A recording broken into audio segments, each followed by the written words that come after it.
Hey guys, so this is just gonna be like a super quick video. I've been getting a lot of questions on how I got my hair this color because obviously you can tell my roots are really dark brown. And then also I have a lot of photos on Instagram from like a year ago where my hair is really dark. So I've just been getting a lot of questions for how I got my hair this color from where it was before. So the first thing I did obviously was I found a good hairdresser. I think if you're gonna go light, you need to realize that it's going to take somebody who really knows what they're doing to get it to that color.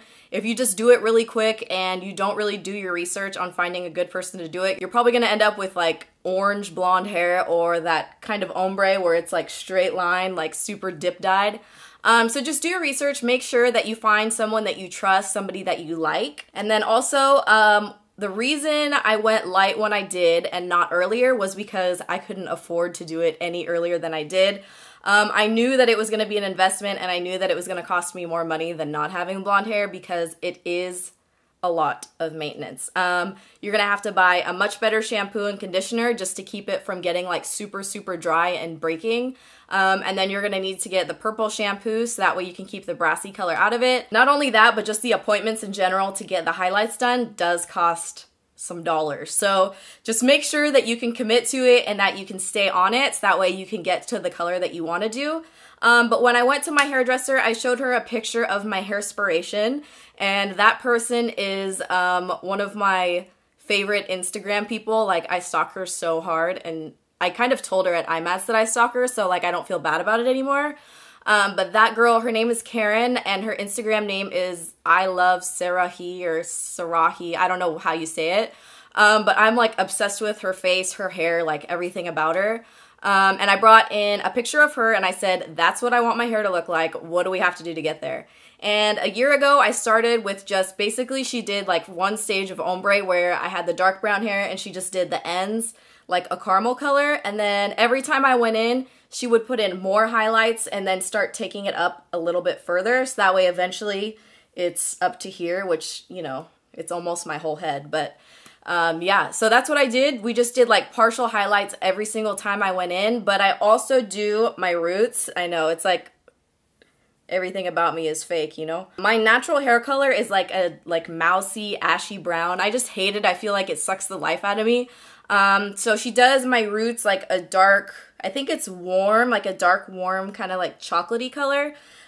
So yeah, she does my root touch up and then she comes in and like, I don't know what she does, but she takes the brush and like paints my hair on some of them and she just lets it sit there out. And then other times she'll take it and wrap it up in the foil. I think that's for hair that like really needs to like try harder to get lighter.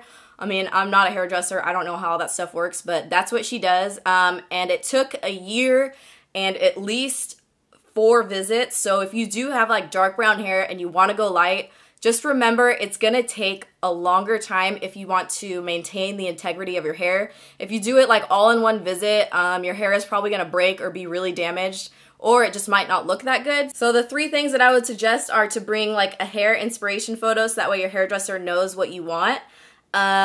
Make sure you do your research on your hairdresser so you can find somebody that you like. Like I totally used Yelp to find my spot, which is in Walnut Creek, and I love it. Like she has been doing my hair for I think like 2 years now and she does an incredible job every time I go. I love her and everybody in that hair salon is like so cute. They wear like the nicest shoes ever, so I kind of like stalk when I'm in there. Just be ready because it is gonna cost more money to have lighter hair. It's a lot more maintenance. That's why I had dark hair for so long. I didn't go light until I knew I could afford it. And yeah, I think that's it. Basically just partial highlights every time I go in and she took them further and further up.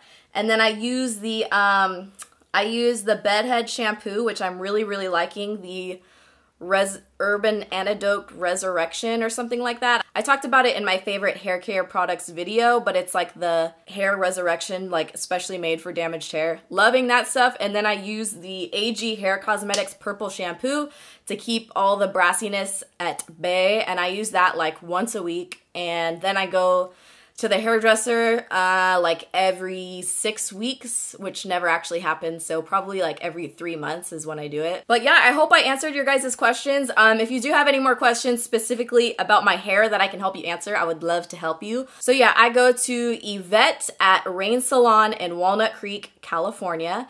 And she does incredible job on my hair. Like, I love her. But yeah, I hope I answered all your guys' questions. I hope you enjoyed this video, and thank you so much for watching.